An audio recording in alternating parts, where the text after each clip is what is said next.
All right, everybody, get ready to dive in because today we are tackling a true crime controversy. Ooh, exciting. That's right, we're talking Menendez brothers. I knew it just hearing that name. Brings it all back, right? Right back to the 80s. If you're too young to remember the details, basically two brothers, Beverly Hills, end up accused of murdering their parents. And everyone thought they were going to get away with it for a minute there. Well, absolutely. It's a huge, huge case back then, and now it's back in the spotlight thanks to Netflix. That's right, monsters.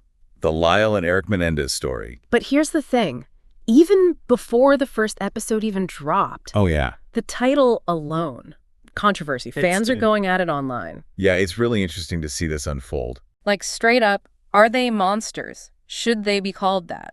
Some people saying, absolutely justified, look what they did. Right. Justified, open and shut. Others are saying, hold on, this feels icky, this feels exploitative. Yeah, exploitative is the word I've seen popping up a lot. And that's what we're going to unpack today. Let's get into it. Because we've got this Daily Mail article, got some intense fan quotes in there. Always a good time with the Daily Mail comment section, right? You already know. And it really highlights this whole divide about, like, the power of a title, the power of those words. Because right away, just hearing that word monsters, it does something to you, doesn't it? It's like judgment pass before you even know the story. It really colors how we see these people, Lyle and Erik, even before we've heard anything about them. It's like reading a headline, guilty, before you even get to the trial. Totally. And it makes you wonder, right?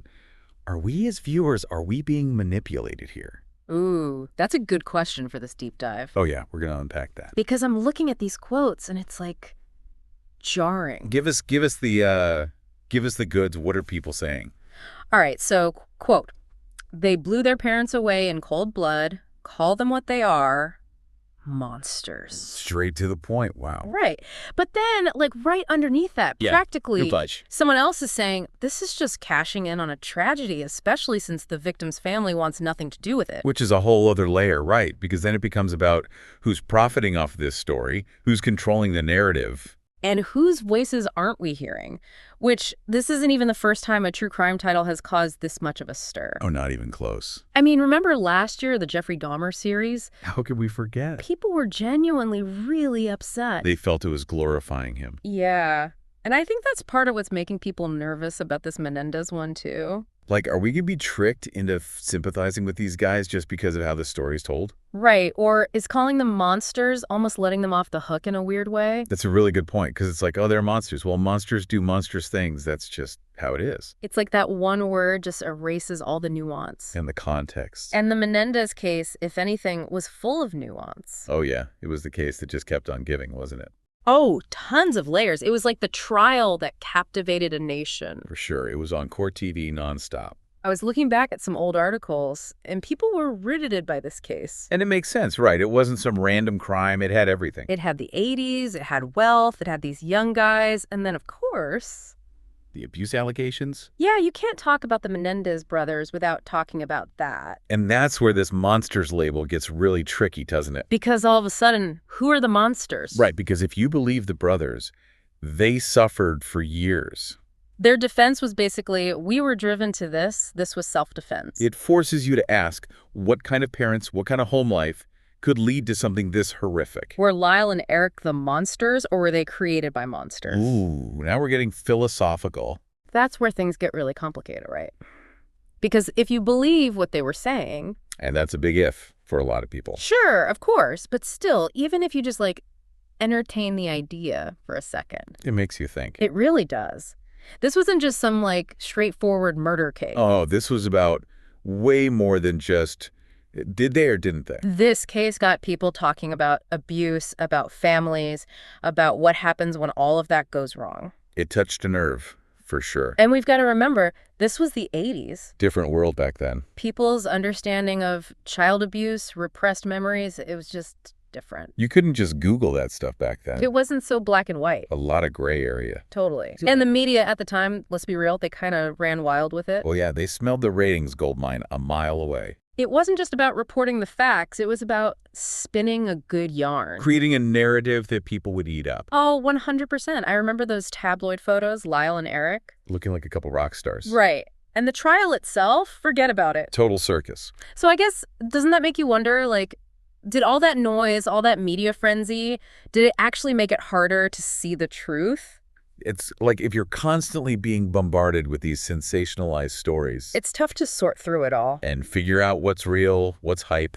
That's what's so interesting about this whole monsters debate now, right? It's like history repeating itself. It's the Dahmer thing all over again. That worry that if we just focus on the monster part, we're missing the bigger picture. You might be missing the whole point. And potentially, we're doing a huge disservice to the victims. Oh, without a doubt. Because when we try to simplify these incredibly complex, tragic situations by slapping a label on them. Like monster. Right. We kind of forget that there were real people who were hurt, real lives that were shattered. There's this one quote from that Daily Mail article. It stuck with me. Hit us with it.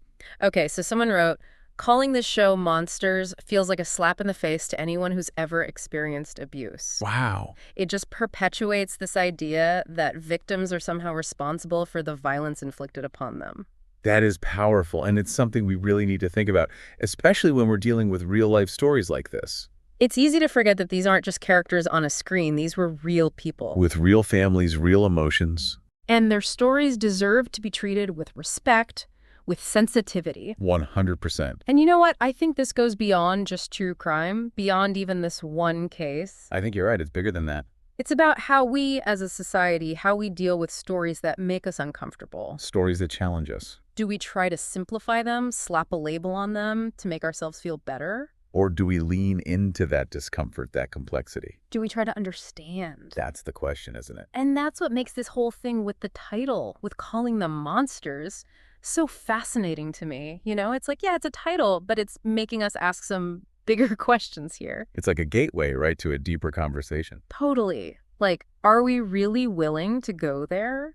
To look beyond that label, to really try to understand the Menendez brothers, their story? And honestly, I think it even goes beyond that, too. Oh, yeah. It makes you think about why we're so drawn to true crime in the first place. Ooh, okay. I like where you're going with this. Because, like it or not, there's a part of us, all of us, that is fascinated by these dark, intense stories. Oh, absolutely. That's why we're all here, right? Right. We want to solve the puzzle. We want to know what makes people tick, even when they trick in really messed up ways. Right. But we have to be careful, too. I feel that. It's not enough to just passively consume these stories. Right. We can't just be in it for the shock value. We have to be aware, aware of how these stories are being presented to us, who's controlling that narrative. And what they're leaving out. Exactly. Question everything, the titles, the way these shows are edited, even our own assumptions about, like, who's the good guy, who's the bad guy. It's rarely that simple. Almost never. This Daily Mail article, they mentioned that this Menendez series is part of a whole anthology thing Netflix is doing. Oh, yeah, they did Dahmer, now this, and I think Charlie Hunnam's going to be Ed Gein next. Wild, right. And that got me thinking, does that format, having each one framed with that monster's title, does it kind of taint how we see each case? Ooh, interesting. Like, we're already expecting the worst. Yeah. So even if the circumstances are completely different, the motivations, the stories themselves, are we really giving them a fair shot? Or are we kind of already primed to just see them all as, well, monsters? It's like that saying, if all you have is a hammer, everything looks like a nail, right? If the only tool we have is this idea of a monster, we lose all that nuance we were talking about. Exactly. We stop seeing the humanity, the complexities of these real-life situations. Okay, so big takeaway time. For those of us who love true crime, who love a good deep dive. Hit us with it. What did we learn today about, like, how to be better about all this? I think it comes down to this. Engaging with true crime responsibly, it takes work. It's not just turning on Netflix and zoning out. It's about being aware of the power of language, how much influence media has on us, and our own biases going in. We all have them, whether we admit it or not. For sure. Yeah. And it's about being okay with the fact that there aren't always easy answers. Oh, the gray areas. That's where the good stuff is. Right. But most importantly, I think we have to remember that at the heart of every one of these cases, these shows are real people. Real lives, real families. Whose stories deserve to be treated with respect and sensitivity. Couldn't have said it better myself. So to all our listeners out there, if you do check out Monsters, the Lyle and Erik Menéndez story, Go in with your eyes open, keep asking questions. Stay curious, stay critical. Because true crime, when it's done right, it can be more than just like a guilty pleasure, you know? Yeah. It can make us think about our justice system, about good and evil, about what makes us human. It's a journey of exploration, and I think that's pretty amazing. And on that note, we'll wrap up this deep dive. Until next time, keep learning, everybody. Stay curious.